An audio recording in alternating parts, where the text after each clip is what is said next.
Agency. Yeah. We're going to go ahead with the joint agency and housing authority. So, Mr. City Clerk, if you can call the roll for the, well, we don't need to call the roll for the agency because we only recessed. This is for the agency authority Yes. public hearing. Yes. Actually, Mr. Weaver, you are our Mayor Pro Tem.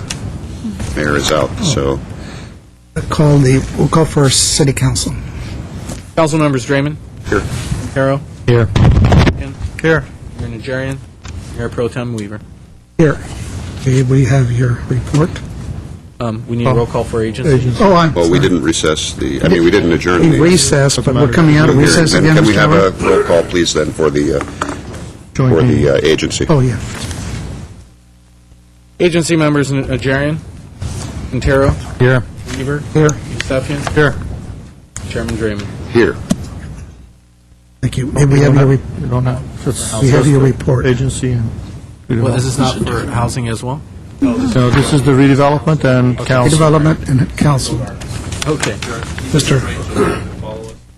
Mr. We're taking up the matter of Verdugo Gardens project. The next item will be what we commonly refer to as the Algemac Affordable Housing Project. That'll be next. We're taking up the Verdugo Gardens project currently. Mr. Mincy will chair. I will be out of that joint meeting. Yeah. I'm in this joint meeting. So you have to wait. This is through the City Council Redevelopment Agency. The agenda for the February 12, 2008 joint public meeting of the Glendale City Council and the Glendale Redevelopment Agency was posted on Thursday, February 7, 2008 on the bulletin board outside City Hall.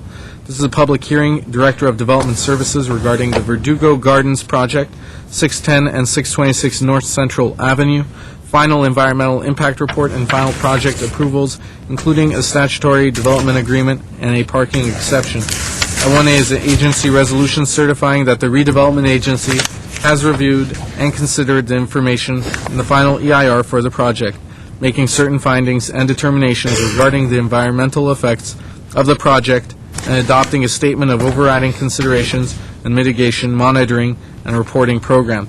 At B is a council resolution certifying that the city has reviewed and considered the information in the final EIR for the project, making certain findings and determinations regarding the environmental effects of the project, and adopting a statement of overriding considerations and mitigation monitoring and reporting program. At C is agency motion approving Stage 2 final design submission based on comments and conditions from the city's urban designer and the agency. At D is agency motion approving a parking exception for use of tandem parking spaces without the DSP required valet service. At E is council ordinance for introduction authorizing the execution of a development agreement by and between the City of Glendale and 17910 Burbank LLC. Mr. Howard, let me clarify, if we so choose, we must do 1A and 1B first. Yes, sir. Because they're the environmental documents. Correct. C and D, both agency could be done concurrently, It can. and then E separately by council. It's an ordinance for introduction, yes, sir. Okay, with that, Mr. Starbird, who's going, Mr. Lazafame? I'll go to Mr. Lansdowne for the staff report. Phil? Mr. Mayor, council members, Mr. Chairman, members of the agency, this is the Verdugo Gardens project.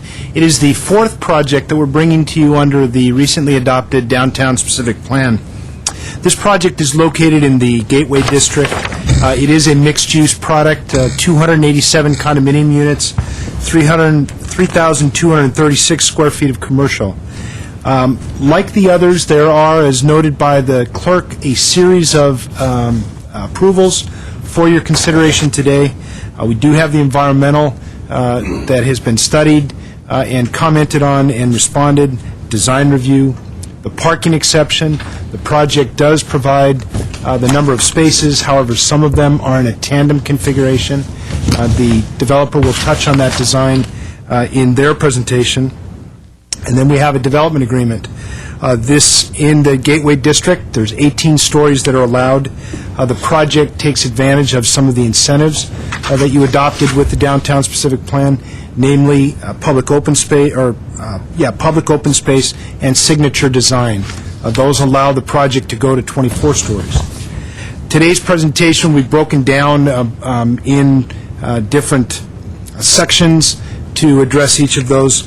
The developer will, as I said, describe the project, and you can ask questions about that. Tony Locacciato from Impact Sciences will give you a brief summary on the methodology of study of the environmental report. And then finally, Mark Berry, the senior project manager for the agency, will touch on the terms of the development agreement. You can we're asking you to introduce that ordinance this week, and then it'll come back to you next week in the City Council, if so introduced. Unless there's any preliminary questions, I would invite Rodney Kahn, representing the development group, to begin the presentation. One preliminary question. This model here is in one of these pictures? Which view am I, what photo am I looking at to see that? It's actually this one here. Oh, I know, of the ones we've got here. Yeah. Which, This model. because I look at the four in here, I can't see it. Shows one garden on this side, so it doesn't show the step down. This is a section, actually, of the building. Section. Yeah, it's a section of the building. This is the new design, Take that section right and this is the design you saw last okay. night. Okay, it's a blow-up. We blew that at that scale up to this. I know, I just looked at these and looked at that. No correlation. Okay, thank you. Mr. Khan. Thank you very much. Good afternoon, Chairman, agency members, city staff. My name is Rodney Kahn. My offices are located here in the city of Glendale. We actually began working on the Verdugo Gardens project in January of 2005, so it was 3 years ago. When we started, the residential condominium market was hot. Construction financing was easy to obtain, and the economy was rolling and very positive. So fast forward to where we are here today. In terms of the housing market, it's unstable. The construction financing is difficult to obtain. Whatever direction you think the economy is going towards, there is economic uncertainty. And the reason I mention that is because I think credit needs to be given to Mark Nathanson and to the ownership group for moving forward with this project, such an important project, such a progressive project at this time. There are changes that have been made to the project for the feasibility of it. There's also been changes made in terms of things we've learned over the last few years. We've learned about sustainable design. We've learned about LEED, which a speaker spoke about before. We've learned about green building construction techniques, and we've incorporated this into this project design. From the very beginning, we proposed something that was important, that was something significant. A building that had something very unique, a unique feature to it, sky gardens. The site planning we looked at, it's a long, narrow site.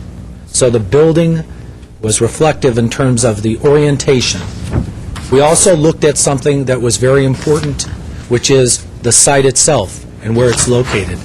We're at a very busy intersection in terms of Central near the 134 freeway.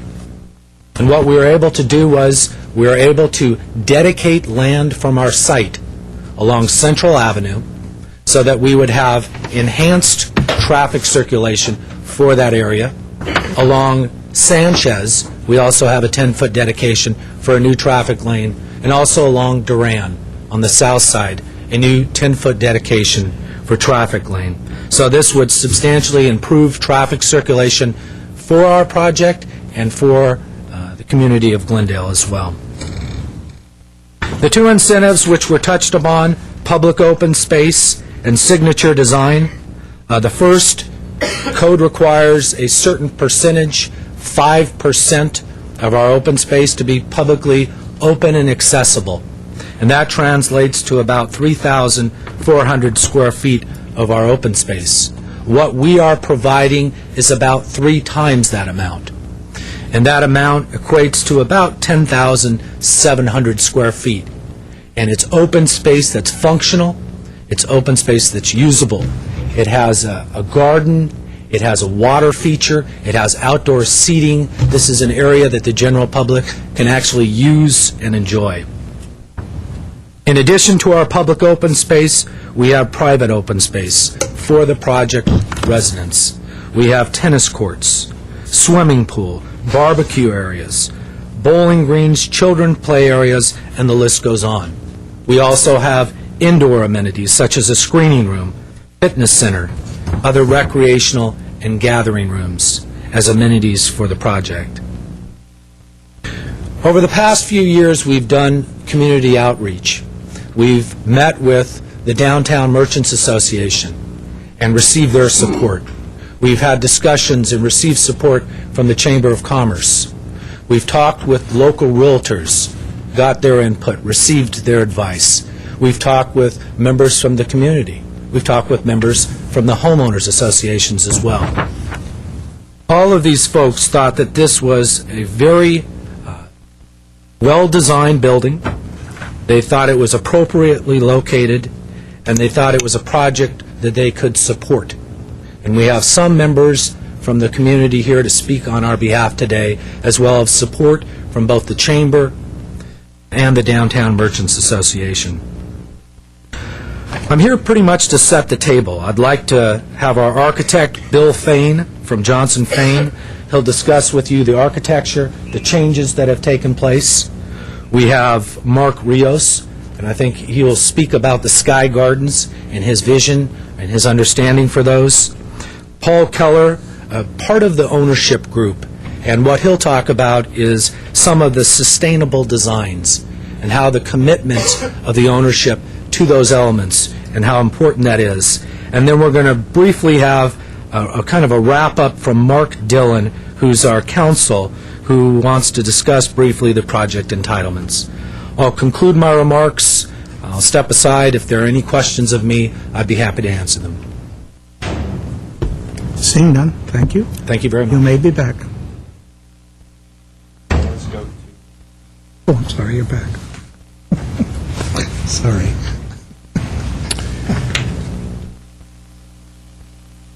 Mayor, Board, we're pleased to be here. Again, we've presented this project a number of times to you, and we think it's a very significant project for Glendale. It embodies two very important aspects that are happening in architecture today in Southern California. The first is we're finding a new urban lifestyle here, very interestingly. We're not afraid of density as much. We can plan transit. We can plan downtown amenities around these kinds of projects. So this new lifestyle is entering our city, our region, which is very interesting, very interesting. At the same time, on a more traditional note, we have in our region, as noted, is really the garden metaphor. People come here because of the outdoor living. The building is really an invention, a reinvention of a high-rise idea with the introduction of gardens at various levels. The gardens actually move into the building at various points.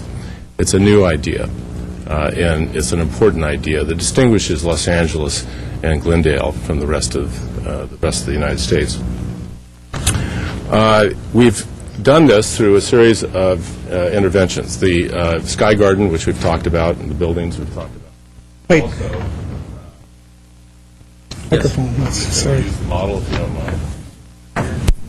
I'll just bring it over. We can pass this around, too. We have the series of insets, the garden terraces or the Sky Gardens. We also have steps or terraces. We have the rooftop garden. And very importantly, as Rodney talked about, we have a quarter of an acre of public garden on the street level with a water feature. Mark Rios will go about and talk about these gardens. Now, one of the changes and modifications is that we began as a process in architecture. We always, as we go on, we tighten up buildings, we make them more concise and more efficient. And one of the things is the units have gotten a little smaller. What this has done is it's shrunken the overall envelope of the building. Now, the good news is that it allows us to pull the building back from the northern edge. And so when you look at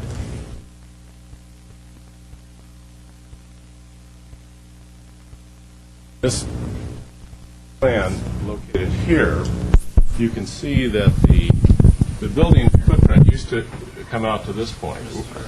Use the mic. Oh, sorry about that.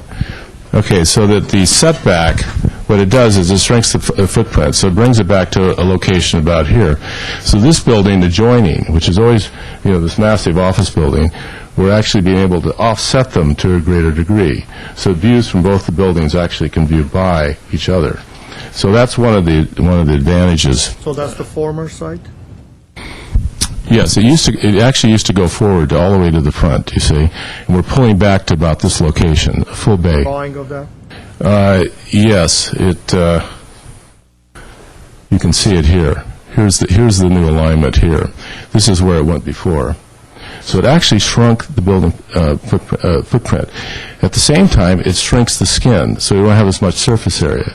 So consequently, we have fewer sky gardens as we had before. So we reduced the number. So that's one of the outcomes of that. Let's see. We've met with Alan Loomis, and we've gone through a number of these issues. We still have retained, as Rodney said, the 287 units. There's also the issue of the parking, and prior to this, the parking structure, the podium itself is 4 stories high, and it's now 6. But it's up against the Rob McGuire project, the parking structure, so the impact isn't significant. Now, the public spaces, these spaces are all facing south, so it takes advantage of sunlight and sun access, which we feel is very significant. With this, I'd like to turn it over to Mark Rios, who will actually go into the character of each of these gardens, and before that, we can answer questions if you like. Yes. Yeah, unfortunately, I'm going to have several questions from you since you're the architect. I have the before and after drawings in front of me. You should never submit the drawings to me because I keep them. There are many significant differences between this design and the previous design. I have no problem with you shortening it. I think that's a good idea. As a matter of fact, that was one of the directions we gave you because we wanted you to kind of set back from Sanchez. Explain to me, I don't know whether it's a good thing or a bad thing, but explain to me the difference between the first and the second. On the first one, the pool is on the other side. Now it's getting closer to the building. Also, there is an elevation difference at the deck, at the pool deck. Could you tell me what that is all about and explain to me what this thing is, which was not in this design? Well, the pool deck is still very accessible to sunlight and view orientation. There is a floor difference between the two, which allows us to get the additional step. One of the issues and one of the things you've liked about the plan is that there's a series of cascading steps. Right. This allowed us to do that in the second scheme, as opposed to the first scheme, which is a much larger flat plane. Okay. Now, another... that pop up in the middle of is that elevator shafts or? Yes. Is that what that is? Yes, it is, yeah. Okay. And why there is a big difference between this elevation in here and this one? You could, if let's see here. Yeah, let me look at this here. 2 seconds. Yes, please. Here we go. Yes, yeah. Steve Klausner with Johnson Fane. Mr. Yosefian, the reason why there is a difference in height is because of the redistribution of the units, because they got a little bit smaller, caused the roof deck to lower just a little bit, 2 floors. That's the reason why you're seeing a greater difference in the mechanical shaft enclosure. Okay. Is that because you transferred some of the units to basically clad the 2 levels of the parking structure? That is correct. Before there were only 4 levels, now there are 6 levels.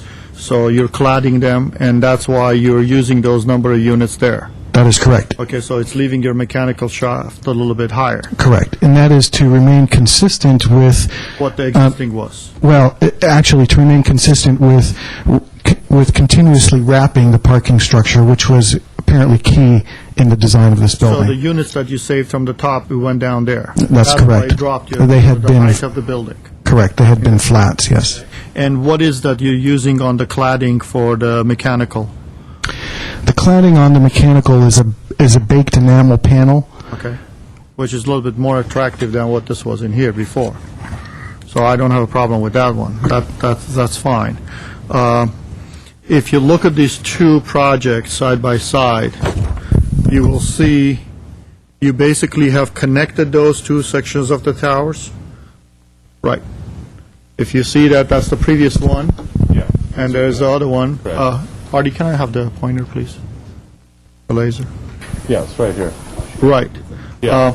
And also here, there was more separation between. Right, you connected them. I'm assuming you're doing that to save surfaces, so you didn't have more lead issues dealt with. That helps. But there's also the issue, we're trying to create shifting slabs so that it has a more planar. You see, the great thing about this is that you had these two slabs. We say slabs, they're vertical, Right. narrow vertical elements. And we wanted to carry it over here, because as we tightened up the floor plate, this is what, we didn't want to have a straight surface across, so we offset them. It achieves the same principle, though. Point's well made. Right. The only difference is there's a big height, you see, in here, from here down to here, you have one step, Yes. two step, Yes. three step. In here, you really don't. The steps are a little different, The that's steps correct. went away. Yeah. Also, if you look at this drawing, back in here, you will see there are balconies. And I want to know where they are over here. We picked them up, yeah, I see what you're saying. We picked them up here, and they're around the corner. You see, on the other one, if you look, there are yellow balconies, right, no, keep that up, no, put that up, so I can show you exactly where it is. You kind of step away, because I Thinking don't... right here. Right there, exactly. Okay. I don't see him on this drawing. I see nothing but glass. Were there, you kept them off by accident, or it just not showing it in your rendering? Are you referring to these yellow balconies right here? Yes. Well, these have been relocated. You could see on this end right here, this corner of the building, and it's mainly due to the redistribution or reallocation of the units. Same number of units, same type of units, just redistributed. This is the elevation of the building, Okay. and you can see the balconies are included on the other side. Yeah, if you don't do the mic, you're not getting picked up. I'm sorry about that. Yeah. This is the elevation you're speaking to, and you can't see it in the rendering, but this elevation is the Brand Boulevard orientation elevation, and the colored elements are the balconies that you're referring to. Okay, I'm looking at both of them, west side elevation, west elevation on both of them. On the west elevation, previously you had 1, 2, 3, 4, 5, 6 gardens. Now you have 3, but you had balconies all the way from the top, all the way down, where now you have only 2. I mean, I think it's fair to say there are quite a few differences, but Yeah, if right, it's... right in here. You see this? Yes, There's there's only 2 some- balconies in here. yeah. Before, all of this came all the way down. Yes. You had balconies all the way there, and also on the pink side, you have the pink side. The purple is fine, but that row of balconies are missing. And the reason I'm asking about the balcony is because you use that specialized polarized glass that gave the facade of the building different colors as sun hit it. And so I'm seeing a less of that. Do you like that, or do you not like that? Well, I don't. I actually liked it before because it was much more unique than just a building that's just mostly just plain old glass. I mean, I see plain old glass everywhere, and it has nothing to do with the shape of the building or whether you pushed it or made the number of units smaller. It just has to do with the balconies there. Well, there's, if the balconies have the glass, Yeah, you have that on right, that side. right, and then the other The side. on the tower has been eliminated with the exception of two. No, well, we've got this whole row of, you put pink or purple glass here, Right, which deals with, if this is a large glass surface, it helps to break it up vertically. right, but you don't have Right. anything here. We do have the yellow here, which is a little different, which is, it's not identical to what we had before, but it does break up the surface. It makes more vertical. So the idea has been, it's been adjusted, but the principle is the same, is that you use the glass, the colored glass, as a way of creating a vertical element. Okay. Why did, I understand you shortened it in a process of shortening. If we lost more gardens in here because you shortened this section. If you look at the face, and this is central, right? So you have one plane in here, and then you have another building back in here. So this building has only one garden.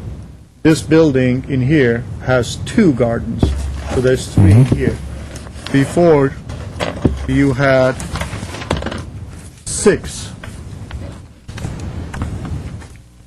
So is the There is a reduction. this cost?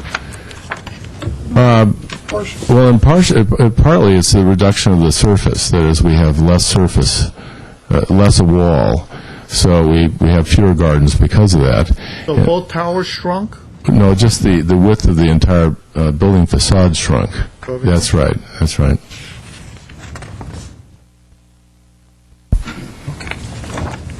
Okay, so both sides shrunk. Thank you. Can we move on to Mr. Rios, or Yes. Okay, thanks. we're going to take Mr. Fain off the grill? My name is Mark Rios. I'm the landscape architect for the project. I just want to start by saying I feel very fortunate and lucky to be working on this project. This is a world-class building by a world-class architect.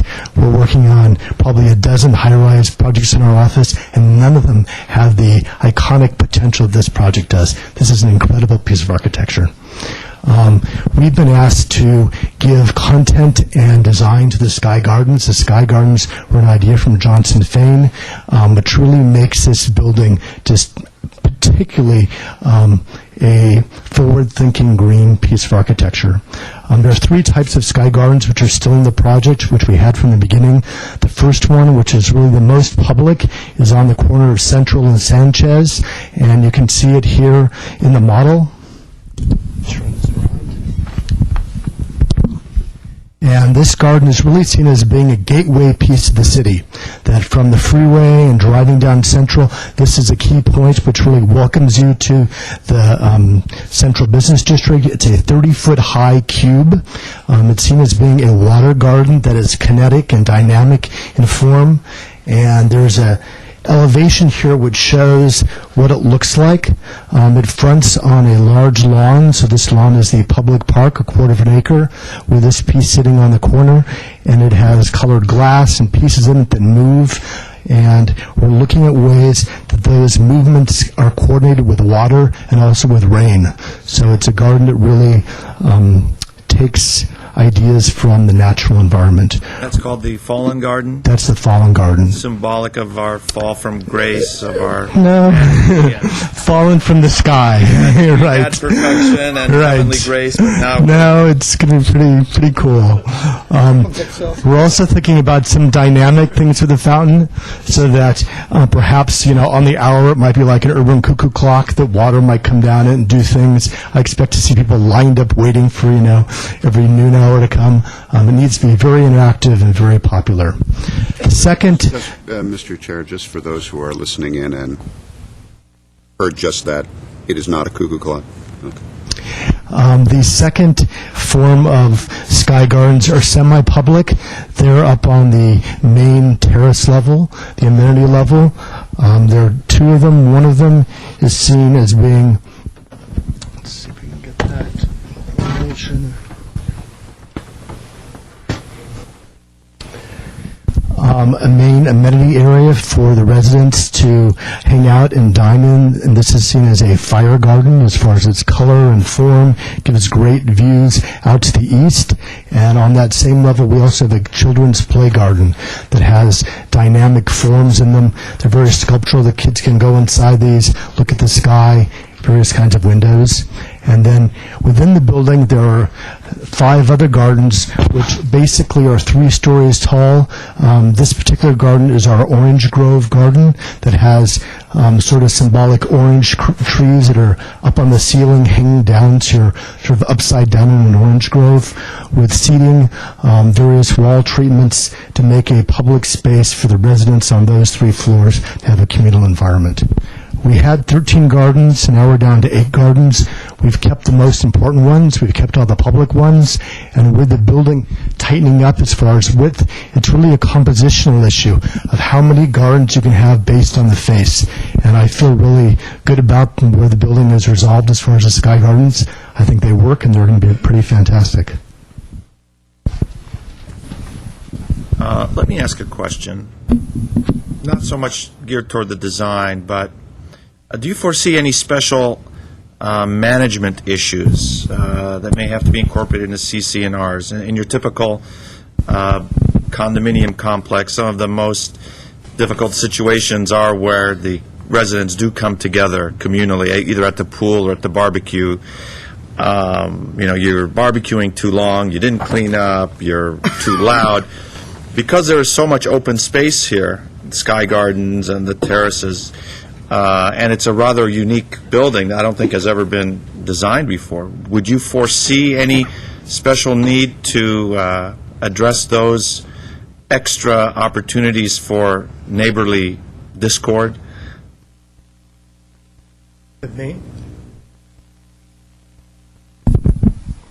I mean, your picture looks very idyllic. I mean, the palm trees and everyone sitting down peacefully, and some are maybe. I think the main eating. thing is that each one of the gardens has a different role or a function, and so this is a garden you go to, certain things kind of happen in it. If you don't want to do those things, you go to another garden that has its particular program and purpose. So we're trying to make each space have a certain activity in it, and you go to that space for that activity. And will the gardens, for instance, would that upside-down orange grove garden, as you described, be open to anyone in the entire building, or only the residents of those 3 floors that are adjacent to it? Anyone in the Be all building. open. Right. Okay. I think this may be an experiment in homeowners associations' ability to And no keep barbecue. keep the peace. Just a thought. Of course, it has nothing to do with the design or any of the EIR issues that are before us. Yeah, it's a very interesting question, because you're asking about lifestyle and whether people can get along. And one of the things, they do make a choice to come into a high-rise building. And it's kind of a new phenomenon for the metropolitan area. Especially for Glendale. I mean, we Yeah, it is new. have any building that comes close to this type of... But people are choosing to come into these, and they want to come into these buildings because of the amenities and proximity. And the fact is, they don't have these gardens to have to maintain themselves. And so there's a spirit of kind of community in the building. So we see it as a way of enhancing the culture of the building. It's a really interesting issue, though. Mr. Weaver. Put in perspective, approximately what are the dimensions? Looks like about 30 by 30. 30 by 30. 15, 20 deep, They're actually they're about 20 feet deep. 10 yards by 10 yards by 11.5. Pretty good. I think what's going to be fantastic is they'll make a different sense of community. Most of the time when people live in these buildings, they say hello at the front desk and they go in their door and they never see anybody. But now there are these other kinds of spaces where you can sort of cross paths with other people. So I think the building will be much more social and friendlier. Thank you. I gather this room about 12, you say? Our room here. Oh, but the height? Yeah, what'd you say? It's about 10 feet. This would be 3 times. 3 times the height of this room. And that width, too. That's a pretty good-sized garden Yeah. in the sky. Thank you. Paul Keller is next.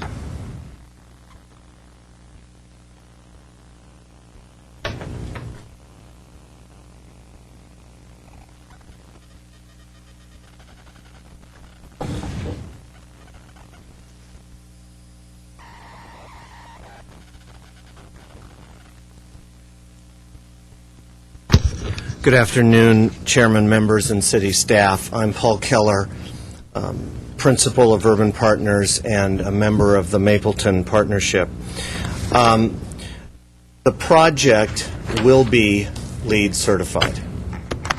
As we work through the drafting of HOA documents, as we work through planning the marketing center for the project, we will finalize the exact level of LEED certification that we achieve. But all of our projects that we're currently building, and we have over 2,000 units under development in Southern California and in the Seattle area, are all centered around the issues of sustainability.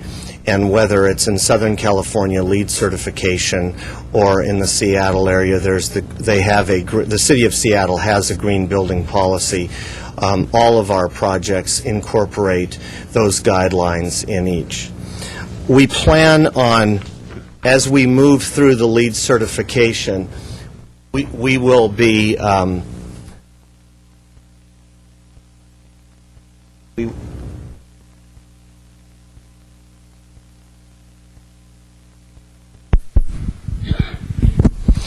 we will address all of these various categories: the site, water efficiency, energy and atmosphere, materials and resources, and the indoor environmental quality of the project. So each one of these categories will receive a lot of attention from the standpoint of design, comparing it with the criteria and the level of certification we select, and will be incorporated into the construction documents as we move through and complete the design process. And that's my presentation with regard to LEED certification. Okay. Mark Dillon?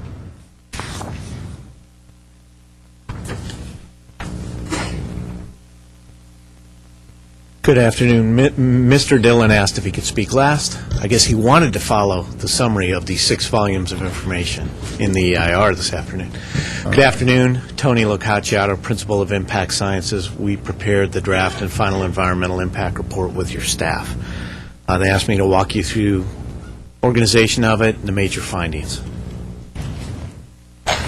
This EIR you have in front of you evaluated 10 topics: land use and planning, population and housing, aesthetics, traffic, circulation and parking, air quality, noise, cultural resources, public services, utilities and service systems, and recreation. Now, the site has some existing uses on it. There's a 10,000 square foot office but medical office building and a 5,150 square foot restaurant building. New project includes 287 residential units and about 3,300 square foot of commercial units. So everywhere we crunch numbers in those 6 volumes, where we show you the effects of the project and then the net increase when you take into account existing traffic, existing water use, etc., for the commercial uses that are on the site.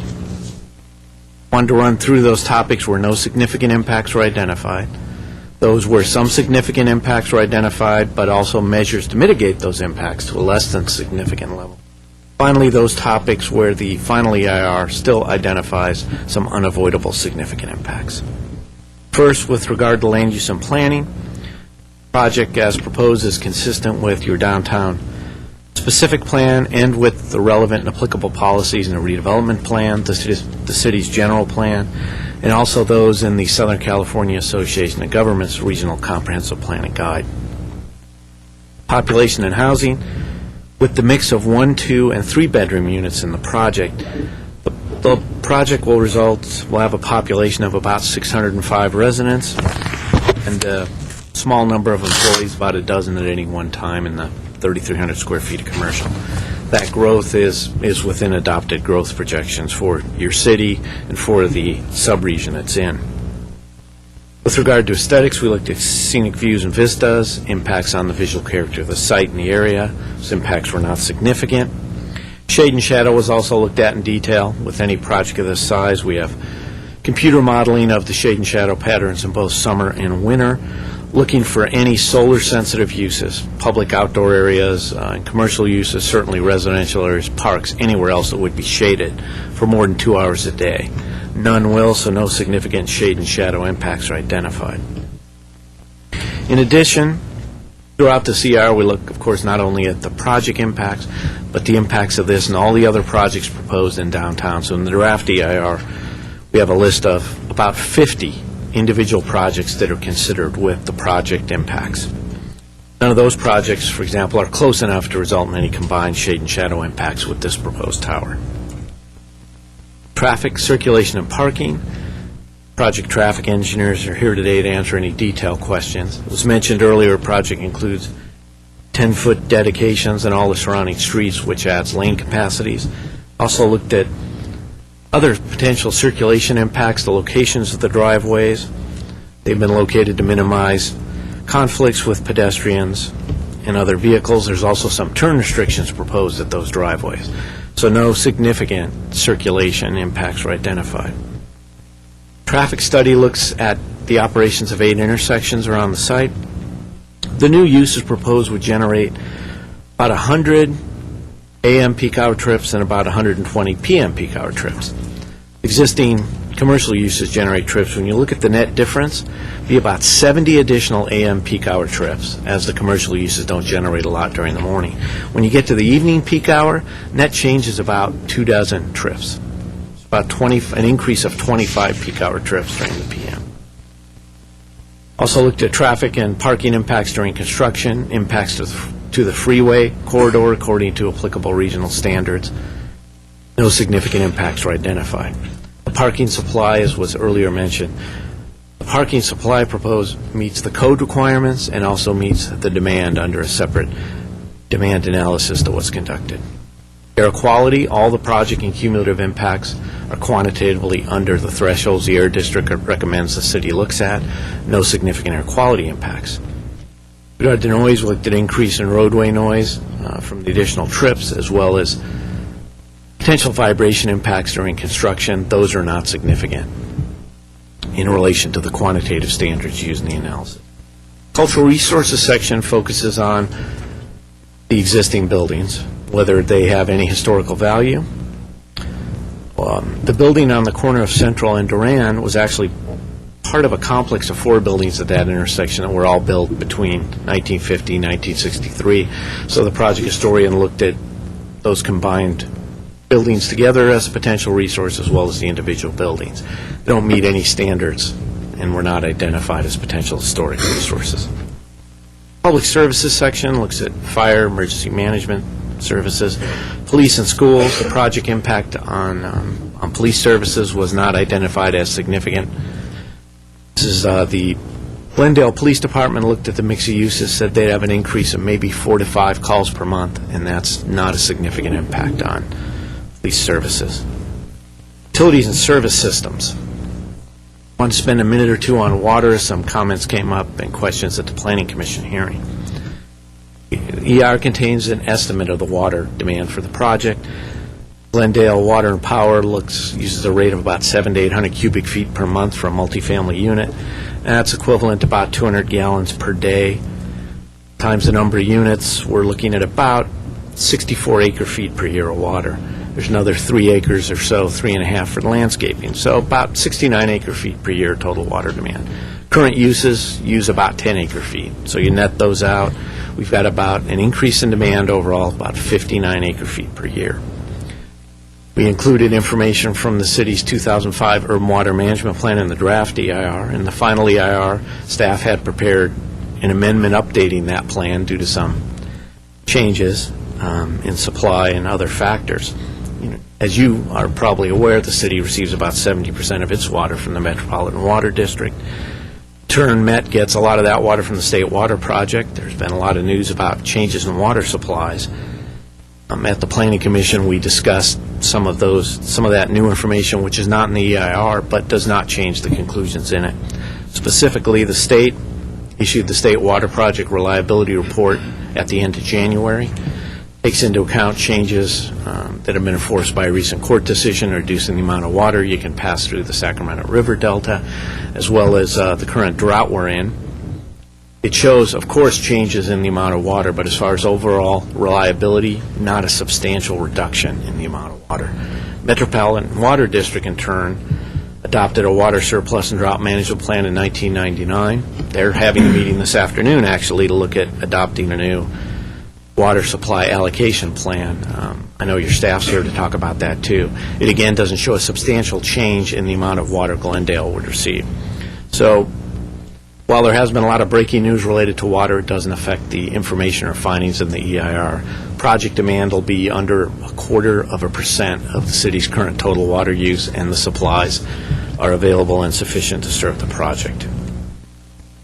Solid waste, the city does have solid waste diversion plan in place and will require this project to divert 50% of its solid waste. Those were the impacts that were identified as less than significant. Impacts identified as significant, but for which the EIR identifies some mitigation measures, include noise associated with the use and maintenance of the parking structure and noise levels inside the units from the freeway noise and noise at some of the outdoor public areas. There are physical measures proposed to mitigate those impacts to less. Cultural resources. There will be subterranean parking. That means there'll be some excavation. There's always a potential there could be something down there, so there's some standard measures in the document to take care of any resources that could be discovered during excavation. Public services, project and cumulative impacts will result on city's fire service, emergency management services, cumulative effect on police services, and the city has fees and programs in place to add resources as needed to mitigate those effects. With regard to schools, the project would generate using the multifamily factors the school district uses, which really don't take into account the type of units proposed or the nature of this building overall, but you could have a maximum of about 90 students using the student generation rates the district uses for multifamily units. There's adequate capacity at this time in the schools, and the project is required to pay standard state impact fees, which mitigate impacts. Sewer project will generate an increase in wastewater. There's a mitigation measure requiring the payment of a sewer impact fee to provide the resources for the city to improve sewer lines downtown as needed. Leaves us with a handful of impacts that are identified as unavoidable and significant in the final EIR. First, related topic of population and housing, impacts are identified as significant based on the relation of the overall growth in the city to the currently adopted growth projections the Southern California Association of Governments has. Those projections haven't been updated since the city adopted its downtown-specific plan, so when you look at all the growth together, it's going to exceed what SCAG currently is projecting for the city. Of course, exceeding a projection doesn't result in impacts on the environment. It's the impacts of that growth. So again, we look at, for each topic, the effects of over 50 projects in terms of cumulative impact analysis.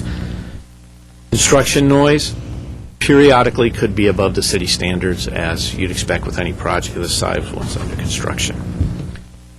Cumulative solid waste impacts. Right now, there's 65 million tons of capacity left in the 6 landfills that serve the city of Glendale. County of Los Angeles likes to point out and ask for mitigation in every project that, of course, every landfill has a permit, every permit has a limit, and therefore, if you look out far enough, landfill capacity eventually is filled, and the county has to look at expanding landfills and finding new landfill locations. As I mentioned earlier, the project does include a solid waste diversion program. Recreation.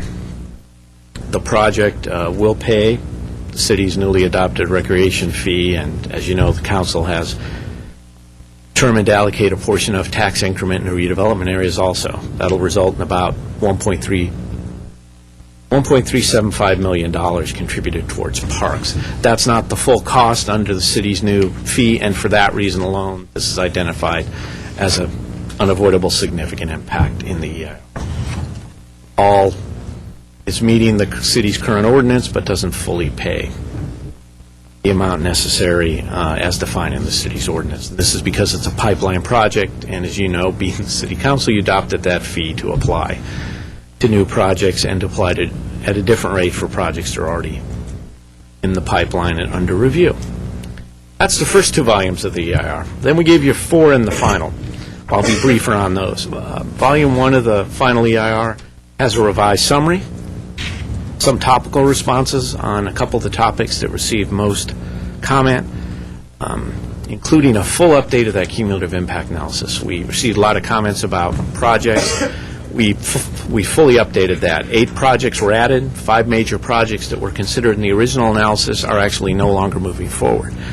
The net result is less growth than what we considered in the draft EIR, but we went ahead and updated all the analysis in the final. A small number of comment letters were received from other public agencies, 12 letters. Letter from the Office of Planning and Research simply indicating that the city has complied with the distribution requirements. Letter from Caltrans District 7, which contained no specific comments but asked the city to always consider impacts on the freeway network. There is analysis of the impacts on the freeway in the document. Caltrans has another division, the Division of Aeronautics. They submitted a letter to the city. They just wanted to point out that since this building is over 200 feet in height, it's subject to standard FAA review as an obstruction in the airspace, and that'll require some markings and lighting be put at the top of the building. They also wanted to point out there is a helipad on top of the parking structure next door, top of that 6-story parking structure. So, and that hadn't been discussed in the draft EIR. So we added analysis of the operations at that helipad. Right now, it has a permit that limits operations to 8 flights per day, no flights during the evening hours. Won't result in any significant noise impacts. The owner of that building asked the applicants of this project to make sure the fact there is a helipad next door is disclosed to anybody who buys in this building. They've agreed to provide that disclosure. Also, with the new taller building next door, they're going to have to go get a minor revision to their existing Caltrans permit for the helipad, and the applicants agreed to cooperate in that effort. So no new significant impacts result as a result of the additional information added about the helipad next door. Public Utilities Commission sent in a letter just pointing out that you should always consider impacts to any rail lines. Well, in this case, the nearest rail line is about a mile to the east, and there won't be any significant impacts related to that. County Public Works provided a letter they provide regularly to the city and other agencies, again related to solid waste and landfills, in this case pointing out that it's even harder to dispose of hazardous waste, and while households, residential uses generate very little, they'd like to make sure that's considered in the waste diversion program, and it is. Southern California Association of Governments supplied a letter stating this project's not regionally significant due to its size, and they had no further comments. So those letters in total from other public agencies were about that much of the final EIR. The other letters were from Mr. Milano, who you've heard from a couple times today already, and an attorney working with him. Attorney submitted one 67-page letter with about 200 comments. A month later, another 36-page letter with another 50 comments. We provided a full response to each and every one of those comments, and that makes up most of the other 3 volumes of the EIR. Volumes 2 and 3 are actually attachments to the letters that were submitted by that attorney. Then in Volume 4, finally, we have some additional technical information we had to produce to respond to all those comments. First, the Stage 2 final design package is in there to respond to comments about the project. A construction staging plan is included in that Volume 4. Geotechnical report, that was actually looked at in the preliminary review. No significant impacts were identified, so it didn't need to be studied further in the final EIR. But in terms of responding to questions, we went ahead and included that geotechnical report. There were updated environmental site assessments looking at the existing buildings and the potentials for them to contain any hazardous materials. Those were expanded, updated, and included in that 4th volume. We had some questions about how much natural gas and electricity, so we did all those calculations and included them in Volume 4. Also questions about shade and shadow impacts north of the freeway, so we did more computer modeling and added that. And questions about the visual impacts of adding this building to the city's skyline. So we went ahead and shot photographs from 9 locations throughout the city and did computer photo simulations adding the building. Updated cumulative traffic impact analysis was provided, and also that amendment to the city's 2005 urban water management plan. All that information together Doesn't result in any changes to the conclusions in the EIR itself. That was as brief as I could be, Phil. Okay. Mr. Mayor, Mr. Weaver? just clarification. I want to make sure I understand it right. The Greater Downtown Specific Plan that was adopted in 96 is a visionary and an advisory plan, nothing more. It's a vision plan, Right. right? And an EIR, as I know, it's an informational document to inform the decision makers of those impacts, both those that could be mitigated and not mitigated. And that's all it is. Is that correct? Yes, sir. Thank you. Did I also hear you say that basically the water usage for this project is going to be approximately 1/4% of water usage in the city of Glendale? That's what Glendale Water and Power calculated. Did you cover sewer? Sewer, I did briefly. Glendale water treatment. Well, as far as the sewer mains and the sewer lines in the downtown area, Councilman Yusefian, as you're probably aware, the Public Works Department completed a computer model of the whole downtown, and they were able to determine impacts on sewer mains, and based on that, they have come up with a impact fee structure.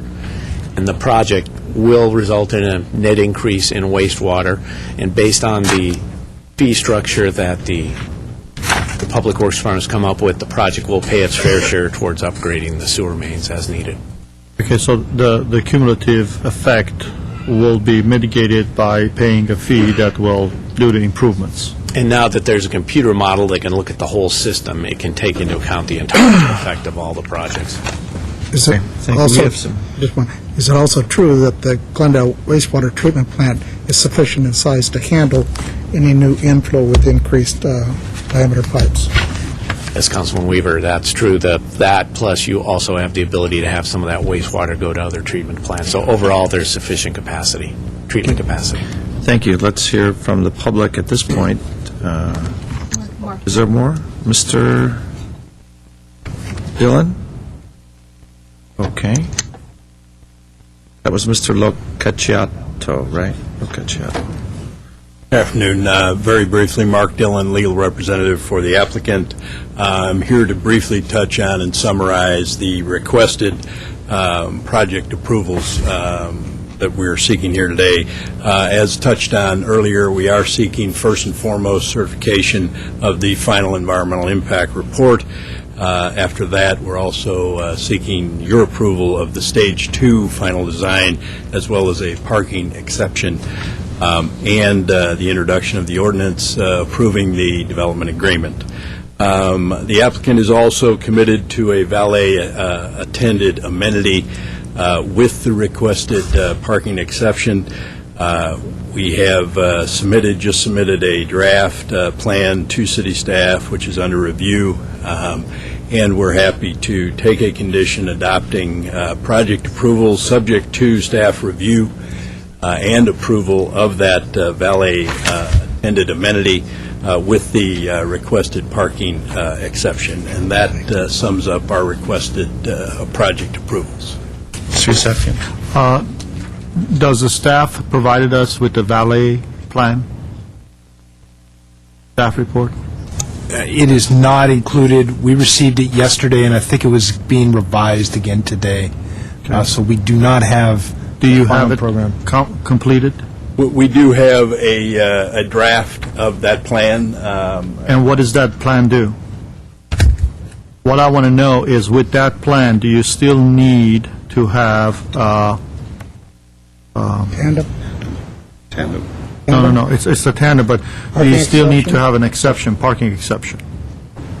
What we would like to do at this point is to either pursue the valet-attended plan along with the parking exception, or it can be in lieu of that parking exception. Either way works. Under your staff report, staff has analyzed the staff parking exception. It is operable. There is no queuing outside of the facility, so that works for us as a parking exception. However, as I mentioned, The applicant has committed to a valet-attended amenity, and that is under review. It's one of the many plans that will continue to be under review should this council approve the project. Phil, what I want to know is if that parking plan, we accept that, I guess that is a valet for the 214 parking spaces that are tandem. I think it is 107 tandems. So if we accept their valet to provide valet for that service, would we still need an exception, or can we just accept this as part of the project, and we don't have to give them a parking exception? Mr. Mayor, Mr. Chairman, Agency Member Yusefian, the plan came to us just yesterday, so there wasn't time to do any kind of evaluation of it from an environmental point of view.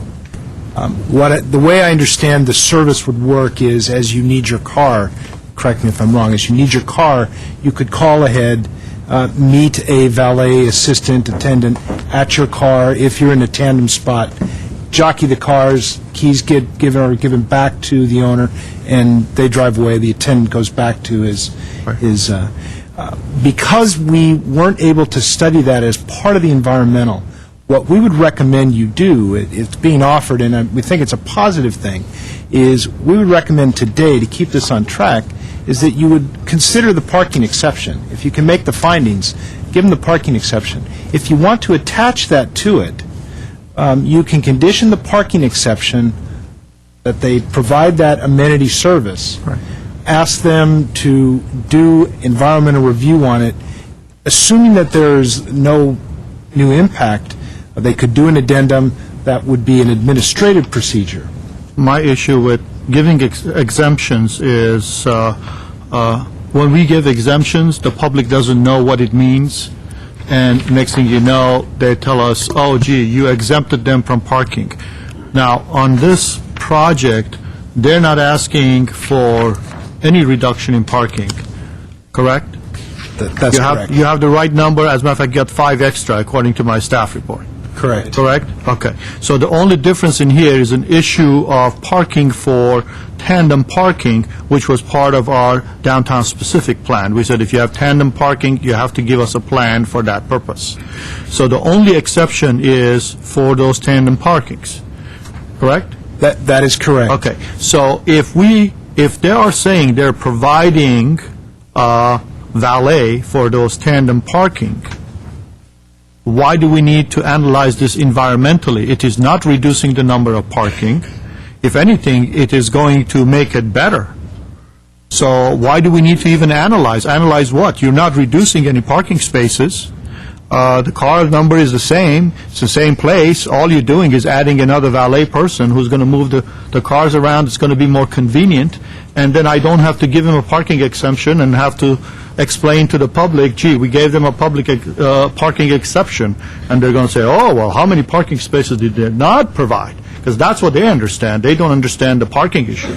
Ms. Van Meiden has an answer. Sure, Mr. Mayor, Mr. Chair, members of the agency and council, the issue is the operational nature of the valet service plan as proposed has not been evaluated, and that is a project change, which we understand at this point from the preliminary look that we've had that there are no impacts related to it, and agreed that this is a step in the correct direction, but we need to be able to show that work and to provide the analysis, and as Mr. Lanzafame just indicated, what we anticipate being able to do is just note that as a project change in an addendum to the EIR. You can move forward with the certification of the EIR for the project and for the design and introduce the development agreement ordinance and can condition the approval of the parking exception to their having to complete the review of the valet plan. We don't know if it is sufficient in its form. Our Traffic and Transportation Administrator has not been able to vet that out yet. It may need some additional tweaking, and then we'll be able to complete an addendum to establish that there are potentially no significant impacts associated with that operation, and that would be an appropriate way to fulfill what you're suggesting is that it is better to have an approved valet service plan. It's just that it was not proposed as a part of the project when we did the EIR. So in order to do this properly, we would recommend that they come in and with that plan, have it evaluated, impose it as a condition on a going-forward basis, and as an addendum does not require, if there are no significant impacts, does not require circulation. It just requires noting that it's a minor technical change to the project and to do the analysis to establish there are no significant impacts, and that condition can be fulfilled in that manner. How long would that take? That certainly is a question that probably the environmental consultant can answer, but given that they have already prepared the EIR and what they do is a summary of the aspects of the project that require an additional review, just to determine whether or not there's a significant impact, and Mr. Locacciato can give you a time frame on that. There's one thing I'd like to know then, Mr. Youssef started, do we act on the parking exception then? Mm-hmm. Well, it all depends what his answer is. Oh. Councilman Youssef, and the answer is quick. In fact, what does that mean? That sort of addendum can be prepared what does in it a week mean or when less. you say a week or less. 1 okay. week. So and with that, is that okay? We don't act on this when the DDA comes in. At that point, this is part of it and done. We don't have to do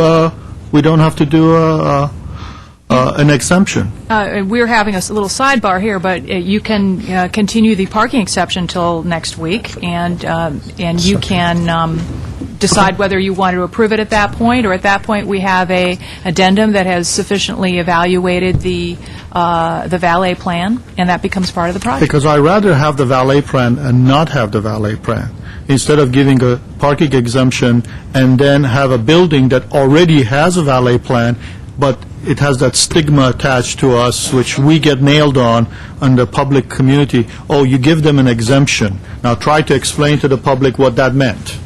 And that's my whole thing. If it's only a week, not that big of a deal. That certainly we up to can't your even approve the discretion. DDA. I mean, we can introduce an ordinance Yes, at you City can. Council, but you cannot adopt it anyway, so it can happen by next week. He says quick, and it means a week. I'll hold him to it. Mr. Khan? If I can add a few items there.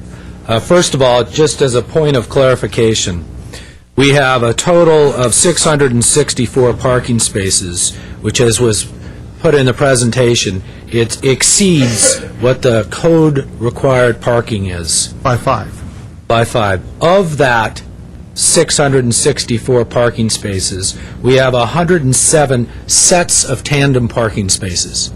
Now, these tandem parking spaces are for residential units only. So the residential guests, the retail, and a fair majority of the residential units will have standard parking spaces. Right. So we're only talking for residential units.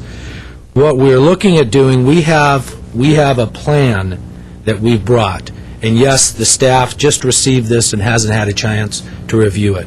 And we talked about it yesterday. We have it finalized here today. What's the plan? You're parking the cars? The plan, in a nutshell, is very similar to what Phil has described, and I'll be very brief. In terms of the valet parking, we'd have somewhat of a roving attendance. So at the peak hours, in the morning between 6 a.m. and 8 a.m., and then in the evening hours between 5 p.m. and 9 p.m., we'd have attendant or attendants to provided to the residential units so that if they needed assistance in moving the cars, relocating, doing whatever, they would be provided. That's spelled out and laid out in this document here. What we'll do is it makes perfect sense to us to have the staff have a chance to review this, analyze it, come back to you next week as we are coming back to you for the finalization of the development agreement, and have this item completely resolved. So that's what we would like to do. Sounds good. Okay. Mr. Mayor, may I would like to move forward, gentlemen. It's 20 after 5. We have a council meeting at 6. We haven't heard from the public. We haven't debated this amongst ourselves. We have another Closed session. triple joint meeting and then a closed session. So I would like to move forward with all due deliberation here. Mr. Milano. Would you like to open Open the public hearing. Thank you. Herbert Milano. followed by Barry Allen. Good afternoon, members of the City Council, City staff. My name is Herbert Molano. Well, first of all, I want to tell you that I have submitted a letter to the attorney in opposition to this project, to the EIR, and to the development agreement, as well as a separate letter that I submitted on my behalf separately that explains some of my concerns with regard to this project. I have always wondered how it is that we wind up with areas within, I'm sorry, you give me only 3 minutes? Yes, I am, Mr. Milano. I think that time is kind of insufficient for me to provide at least, we got 5 major topics: traffic, recreational parkland, waste disposal, shrinking water availability. I cannot see that I have sufficient time to be able to cover even briefly all the time that basically was taken in favor of this particular project. I think that the public I should think you've know. been making comments on this for months, Mr. Milano, as well as your written. I do have a meeting to run. We have to conduct the business of the city, and so I'm going to give you 3 minutes. So let's start a fresh 3-minute clock. I'm sorry you're unhappy with that, but please be brief, be concise, and we're all listening. I always wonder how it is that areas such as West Los Angeles have become so incredibly congested, even though EIRs have been available for the past 40 years as law. And I see here today the choreography that goes in place to make a project happen, irrespective of the impacts. We depend on the EIRs to present a true and unbiased information to the general public on key level of service measures, especially as it will impact those level of service measures to a particular city. We have deteriorating areas in the city in the following areas. We have it in the area of parking. Well, for us to think that tandem parking is an adequate solution for any of these ignores the fact that individuals who find difficulty living in these areas will find outside parking as the alternative, meaning on-street parking. It would have impacts there. It's interesting that Mr. Khan, who represents this particular developer, on his own project stated, look, I have no tandem parking as one of his salient features. Recreational parkland for youth, it will have an impact, and I'm appreciative that the city has put forth monies for it, but we need to actually have measurable results to basically provide for it. We have the waste disposal issue. Look at this. We have cumulative impacts, and the consultant presented to you more time on the helicopter issue than he did on either the disposal issue or the traffic flow. The disposal issue is a significant one of solid waste disposal. It's 15-year life that we have, and 50% recycling is what is standard today, what is expected today of its own residents. That we do not expect year-to-year additional reductions in recycling is, I think, it's a slap in the face to the current residents of Glendale and those who have already significant stakeholders here. Look, we have a shrinking water availability. And I'll just give you an anecdote. My own family, 4 people in a single-family household, we reduce our water consumption to 70 gallons average per day. What are we doing to incrementally reduce that out of a brand-new building? I don't believe that the city is doing enough to actually expect more with regard to the water usage, significant reductions that can be built into the structure and the design of the building, and as well as a significant additional reductions in the generation of waste disposal. All right, so I have 30 seconds. I now understand how everyone basically lines up these whole statements in order to make it as positive as possible and reduce the cumulative impact. Look, we have, on traffic alone, on Brand and Duran, a level of E, which means that you have several cycles already. But of course, one single building is not going to have that much impact, but the cumulative impact has to be there because we do not want to recreate the same conditions that Los Angeles has in West LA. Thank you very much. Thank you, Mr. Milano. Barry Allen? He may be outside. Let's move on to Nancy Kent.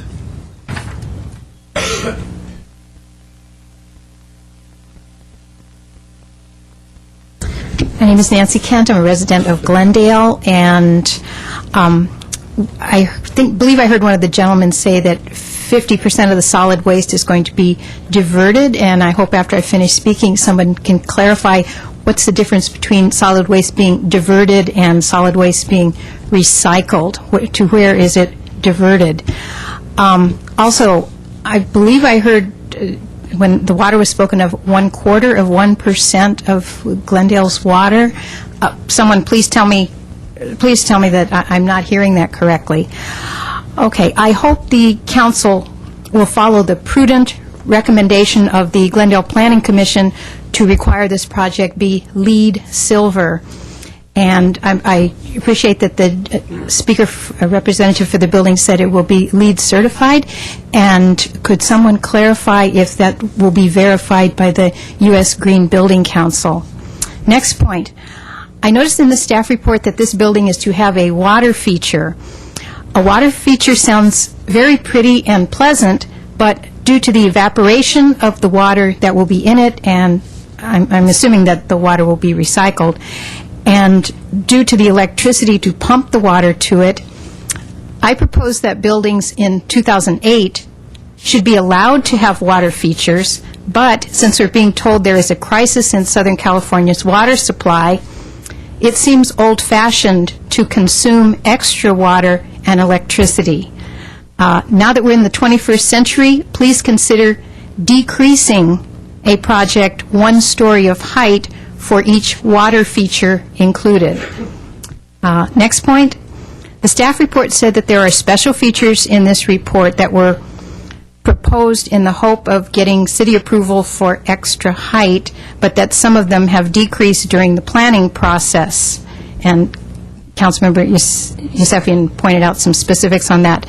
So I hope the City Council will consider decreasing the extra, I believe it's 7 stories of building height, to compensate for the special features that are no longer in the plans. And speaking of extra height, the news press said this project was designed by Johnson Fain International with Rios Clemente Hale Studios, and am I correct that Rios Clemente Hale was the firm that designed the Adams Square Mini Park? Thank you very much. Thank you. Harry Hall?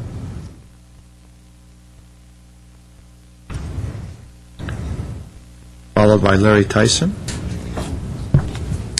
Mayor Najarian, members of City Council Redevelopment Authority, Mr. Starbird, Mr. Lanzafame. It's good to see you all having a fun afternoon here in the council chambers. I come here representing the Downtown Merchants Association as well as the Chamber of Commerce.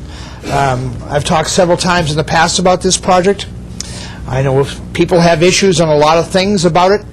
I think the city has done a lot of work in due diligence, bringing Bonnie Nelson down from Nelson Nilgott from Northern California to talk about the traffic flow issues, to mitigate problems downtown. I think she did a lot of due diligence in it, and I think you have all the information available to you. But again, the Merchants Association supports this project, and that we think is the first in a step to revitalize the 24/7 traffic in the downtown area, and to, along with the Americana that's being built on the corner of Brand Boulevard in Colorado, to make us a very vital area to compete with the cities of Pasadena and Burbank, and to give our citizens what they really need in the future. At the same time, I'd like to know I talked to Judy Kendall, the Executive Director of the Chamber of Commerce. It was 3:33. I thought it was actually later than the meeting was supposed to start, but, you know, things happen. Judy wanted me to let you know that they did have a board meeting, and they did vote in favor of the project, and that she will be sending you folks a letter as a follow-up to let you know how they feel about it. Once again, thank you for your time. Have a good day. Thank you, Harry. Larry Tyson. Good evening. My name is Larry Tyson, a resident of Glendale, an active member of the Glendale Design Community, and also a landscape architect. To start with, I didn't come here to really address this project, but while I was here, I just couldn't help but commenting on it. I'll make my comments very succinct. I think what we have here is a world-class design. This is an exciting project in both architecture and landscape.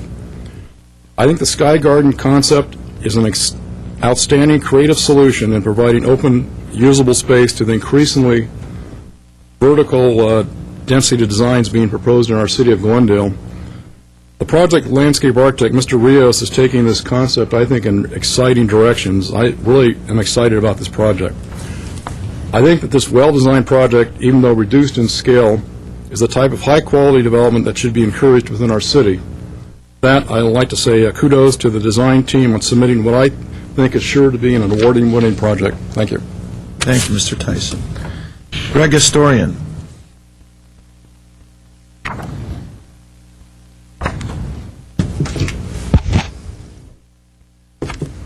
Thank you. My name is Greg Astori, and I'm with RE/MAX. In fact, my office is a stone throw away from where the project is, and I can tell you, I have a bunch of excited brokers that can walk to a project and sell a condominium as opposed to driving around. So from that point of view, it's welcomed by the realtors in my office. I'll tell you, gentlemen, Verdugo Gardens is certainly a welcome addition to the skyline in the city of Glendale. And I want to take a minute and talk about this much ado about nothing, about this tandem parkings. Look, take a drive on Everett, take a drive on Acacia, Maple, any one of our streets of our fair city. You see single-family homes with a narrow driveway with a couple of parks parked right one after each other. They don't need any valet parking or mom and dad getting up and getting into fight who's going to take the car, who's going to park the car first, and so forth. So I think, at the very least, I think that's an illusionary thing, in my opinion. And take this from somebody that has lived in a condominium at Alpha Terrace, and I only had one parking. Secondly, when you consider the findings from Urban Land Institute and Sierra Club, you will see that the average condominium owner, these are statistics, hard statistics, average condominium owner versus a single-family homeowner is the amount of the cars, or the number of the cars, are 1 versus 2. So the chances of this tandem parking becoming an issue is really 0. Now, everybody talks about, again, impacts on the water, exasperation of our resources. Enough already, folks. Here is what it is. The Glendale water and power statistics. We don't have to go and resort to the environmental report right now.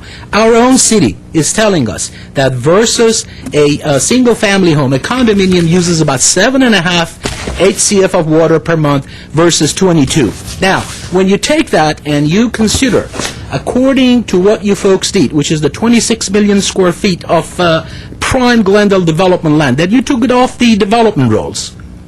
What you have done, essentially, you've taken 1,200 single-family homes off the development rolls. Instead, you have redirected that growth into the downtown, which is the smart thing to do. I'll be very honest with you. There are times that dissent is as American as an apple pie, and debate and discourse is really welcome. But since when you have a preponderance of evidence, legally and otherwise, that you're wrong, you got to give it up. You got to give it up. I'll be, since everybody has been quoting Shakespeare lately in news press, I thought I would not lose the opportunity and talk about William for 1 second. Next week. Mr. Historian, I've got to be fair to you. Thank you. I should continue then, right? No, I'm sorry. I am holding everyone to 3 minutes. But this is a quote from William Shakespeare. The one you better use is exit stage left. He has to be here himself to read it. It's a good one. It says exit. Can't pass his time to you. Mr. Quintero. I have a narrowly defined question. What is the Shakespeare quote? That's a way to get around. Thank you. You made my day. This, by the way, do not misconstrue. This is what Shakespeare says in Macbeth. Nothing in his life became him like the living it. Now, what that means is relinquishing a position in dignity, there is honor in it. If you're wrong, if you see that the public is not behind you, everybody wants this stuff, just give it up. Thank you. Thank you. Mr. Barry Allen, did you return to the chambers? No. Okay, I have no other cards from the public. I'm going to close the public hearing and open this up for questions and comments. Mr. Yusefian. Mr. Mayor, I'm willing to move most of the items with the exception of the parking exception. I think we can deal with that later. But I have gone through all the new diagrams and the new plates. I need to talk to someone who designed this because in your plates, in elevations, you're showing balcony. In your plates, there are no balconies drawn at all. So which ones are we approving? A building with balconies or a building without? I don't care. Could you please stand up there and say that so it's a part of the record? With balconies. Thank you. Thank you. Thank you very much. And with that, Mr. Mayor, I would like... Why don't you hold your motion? Okay. I'll come to you Thank to you. make the motion. However, if there's any comments, Mr. Weaver. Well, all I can say is what I heard before. Our architects didn't give their credentials. We've heard them before, what they have done. This is unique. We said, this is nowhere in the United States. It's a first. It's going to start to be copied nationwide eventually. If I'm right, Mr. Ghani, is he out here? This area, what was a zone before? TBD. Yeah. And for what kind of buildings could be there? Tall, just like the Unum building across the street. It could be a 50-story office tower with tremendously more impacts on Glendale and the freeway system, everything, than what this is going to provide. This is providing downtown. And if anybody is reading the papers across this country today or reading magazines, this is the kind of stuff that's starting to happen in our downtowns, revitalizing the central cores. LA is doing it big time. So what are we supposed to do? Sit here and say, oh my gosh, we're not going to have enough sewage capacity tomorrow. We're going to block the light. It's going to be terrible, terrible. No. We start down that road, nothing will ever happen in this community. This is good for Glendale. It's a gateway to the city. And I've always said we needed signature architecture, and we've got it. I understand as you go through the iterations of refining the designs, looking at the economics and everything else, you're going to end up making changes. You've done that. As far as I can tell, you've handled them very gracefully. And I just am trying to figure out, somebody's got to tell me who moves in there, because I need a friend living there so I can get to those gardens. So that's a clue. I want to know somebody that moves in. So I fully support it. Thank you. Mr. Draymond or Mr. Quintero? Mr. Quintero. Okay, I've got a number of comments. It's always easy to talk about world-class this and world-class that. We have a world-class city council here. That's her opinion. But let me talk about this. There's a lot of laughter at that. Let me talk about this particular architectural firm.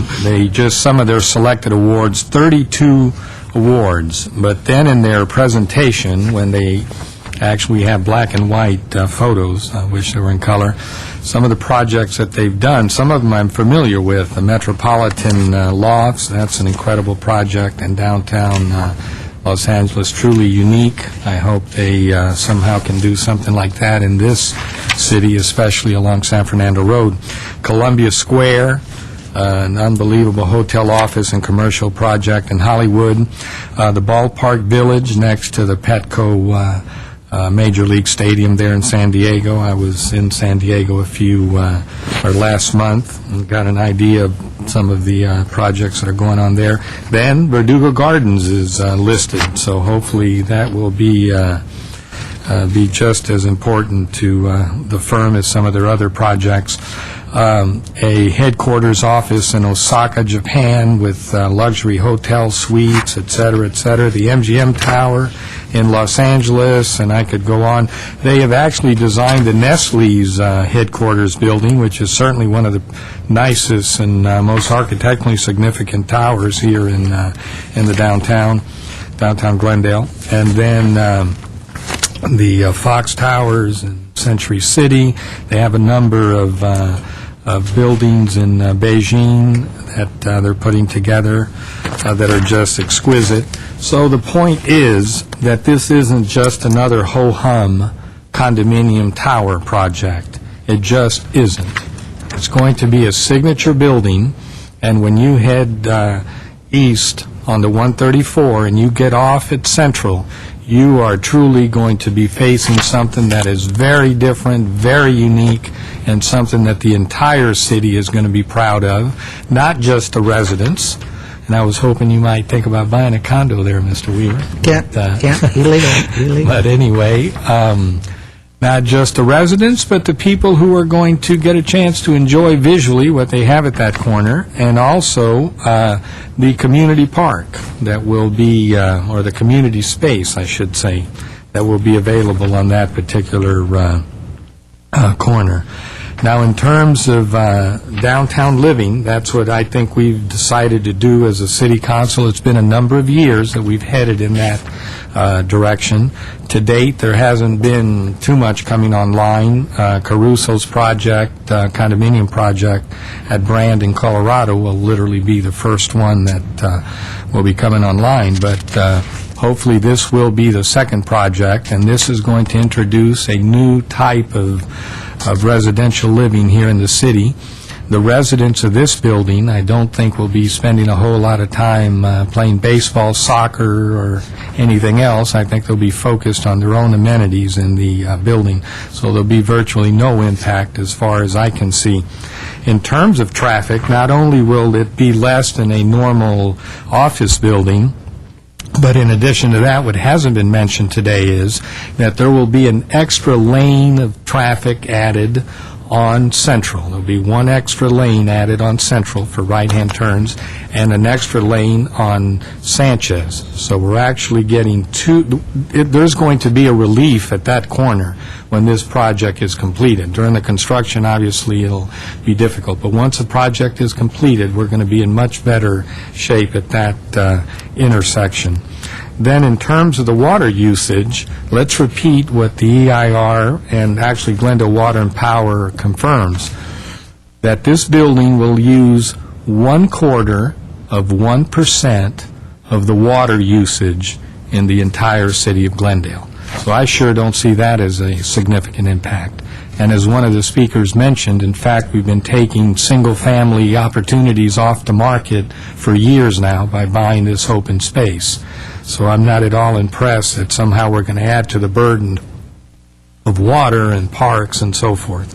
Then in terms of parks, although this may not have met the impact fee for parks, it's certainly going to meet the tax increment. And that's where the real money is, and over a period of years, millions of dollars will come out of this project that will go directly into purchasing parks in this central core of the downtown. Incidentally, the money will have to be spent in sort of adjoining areas to this downtown. So all in all, I'm very pleased that we're at this point. I'll second the motion after Mr. Yusefian makes that motion. And I'm just looking forward to it being built. We'll all keep our fingers crossed that even though there is a downward cycle, that this project will come to fruition. So I want to congratulate the design team and the owners, and I'm really looking forward to it. It's the first big effort away from the Americana that's going to help to promote our mid-brand and the merchants and restaurants and so forth. Thank you. Mr. Draymond. I can't add too much to this other than to say I want to thank the people involved with the design of Verdugo Gardens for providing us about 25 pounds of EIR to read. I don't know how my colleagues did it, but I read about 10 pounds per day since it came out. I have a unique experience with this, unlike my colleagues, in that this design began prior to my being elected to this council, and I had the opportunity to campaign across this city while this project was being proposed. And we walked to more than 30,000 doors in this city during that time. And one of the things that kept coming up was about downtown development. And one of the projects that I continue to talk about was this one, as an example. We're talking about injecting a downtown population into our city. people who are going to spend money on, people, first of all, who are going to have the disposable income to buy goods and services in our downtown area, which will help mid-brand. People who are going to demand some of the arts, culture, design, restaurant, retail, and entertainment venues that we all say, and we certainly have been saying as a council, especially recently, that we desire. That downtown population is going to insist, they're going to hold our feet to the fire in terms of mitigating graffiti and keeping the downtown a desirable place, because they will be stakeholders in the downtown. Those are just the practical aspects. The aesthetic aspect to this is wonderful. This is a gorgeous piece of architecture as sculpture, or vice versa. And I am very proud that this is going to be built in our city. It's been described a variety of ways, a gateway. I just see it as just a phenomenal piece of architecture. I am thoroughly excited about this coming to City of Glendale, and I am very happy to vote for it. Thank you. And I'll try and be brief. The first thing that you're impacted with, I think, is the striking nature of this building with the Sky Gardens. We've got a great corridor on the 134 as you drive through town. It's really very pretty at night, especially when you see the buildings lit up. And I'm proud to have the skyline that we do. There was a meeting of the various cities in Pasadena the other day. Several of the councilmen had to drive through Glendale, and they all remarked on how attractive our skyline is. This is going to be an excellent addition to it. It's going to be right on the view corridor. It's a design that I don't think has ever been used before. It's going to bring a lot of attention to the building and to the city, and I applaud the developer, who's from the west side, who took a chance, is taking a chance on doing a project like this in little old sleepy bedroom community Glendale. I'm being somewhat facetious. I'm being somewhat facetious. 20 years ago, I think that's the reputation we had.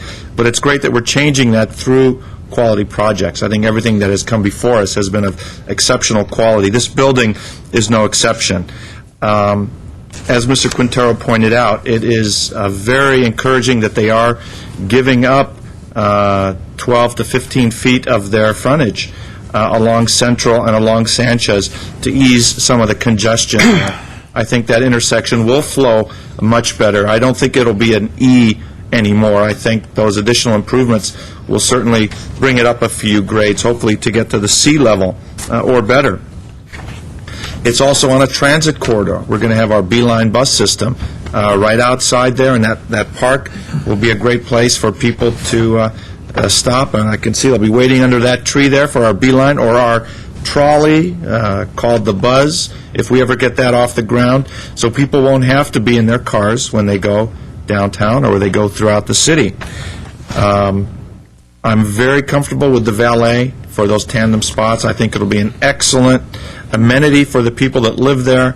If they did get a tandem spot, knowing all they have to do is go down with their extra set of keys and have a valet attendant move hubby's car out of the way so they can take the kids to soccer practice, or, and if they don't have children, go on any one of their errands without bothering their the owner or the driver of that second vehicle.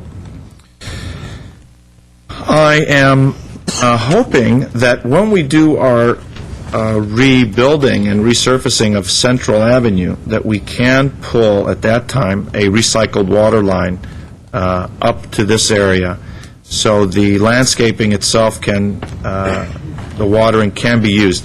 However, I do see on the display board there that it says that a reclaimed on-site water sources, it says reclaimed on-site water sources for irrigation will take place, and low-flow toilets and other fixtures, a drought-tolerant plant material.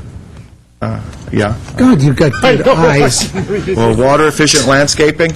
So there's a lot in there, and I think, as you go right down the list, they're really paying close attention to the concerns that they have heard from the community for energy efficiency and water tolerance, 2020, see that. as well as everything else. Now, whether it turns out to be LEED, I'm not sure if we want to force them to take the extra step to be certified or verified from our building department. I'm happy to have our building department do the inspections on there, but certainly implementing these type of features in the building is exactly what we've been asking for as a city council, as a community. I think it's very important, and the developer himself has stepped up to the plate to make these proposals. I think that goes a long way towards his or their sensitivity to the issues, not just in Glendale, the region, but throughout the country with regard to being a green building. I liked the building when it was larger, but I like it even more now that it's somewhat more diminutive in size. I'll be happy to vote for the motion that Mr. May I say one thing, because none of us have touched on it.